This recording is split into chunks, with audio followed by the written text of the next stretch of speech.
একটুখানি নেকের তরে রোজ হাসরের মাঠেতে বাবা ঘুরবে ছেলের পিছে, ছেলে বাবার আগেতে।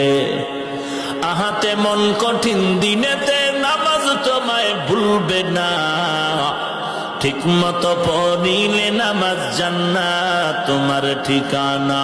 ঘুমের চেয়ে নামাজ ভালো আর তুমি ঘুমাইও না, ঠিক মতো পড়িলে নামাজ জান্নাত তোমার ঠিকানা। আমার প্রাণের ভাই বোনেরা, জলদি করে উঠে যাও, ওযু করে তাড়াতাড়ি নামাজ পড়তে লেগে যাও। আহা নবী বেনামাজির শাফাআত করিবেন না, ঠিক মতো পড়িলে নামাজ জান্নাত তোমার ঠিকানা। ঘুমের চেয়ে নামাজ ভালো আর তুমি ঘুমাইও না, ঠিক মতো পড়িলে নামাজ জান্নাত তোমার ঠিকানা।